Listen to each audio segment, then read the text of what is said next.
आले ना मित्रांनो गावावरून आंबे फणस. अभी मजा आएगा ना भिड़ो. बघताय काय पुढे ब्लॉग बघा. भावाला घेऊन निघालो, रिक्षा पकडली, हॉस्पिटलला पोहोचलो, लिफ्ट पण पकडली. भावाला चेक वगैरे केलं, मग काय कागद वाचायला घेतले, जमत नव्हते म्हणून ठेवून दिले. बाजूला एक मंदिर होतं कृष्णाचं, तिथे गेलो पाया पडायला. मग कृष्णाला भेटलो, बाप्पा पण भेटले. मग भाऊ बोलतो माझे फोटो काढ. मग पोज बघा भाईचे, 1 2. निघालो, बस पकडली आणि भाव गायब.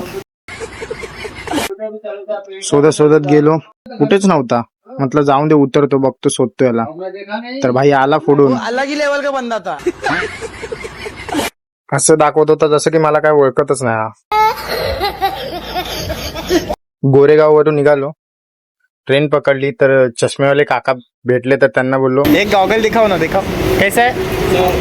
100 है, एक दिखाओ. काका बोललो 100 रुपयाचा चष्मा. माझ्याकडे 50 पण नाहीत, दिला परत. गोरेगाववरून विरारला जायचं होतं, मी दादरला पोहोचलो. डिप्रेशन. वो अलग ही लेवल का बंदा था. दादरला उभा राहून वैतागलो म्हणून स्वतःलाच मारलो. झोपलो, विरारला पोहोचलो. पप्पानी गावावरनं आंबे फणस पाठवलेले. 1 2.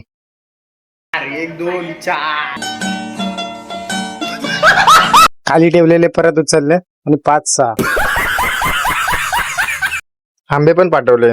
1 परत तोच उचलला, 2 परत तोच उचलला, 3 4. अरे बापरे, हे काय. पपया पण पाठवला. आंबे आणले ना तर सर खायला घेतले आणि संपून टाकले.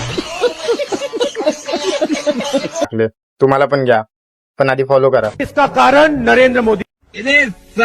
मावशीला फणस द्यायला गेलो, भावाने केस कापाय नेलं. केस कापायला बसलो, भावाचीच केस कापली. केस कापणारा डोक्यावर पडलेला. म्हटलं जातो,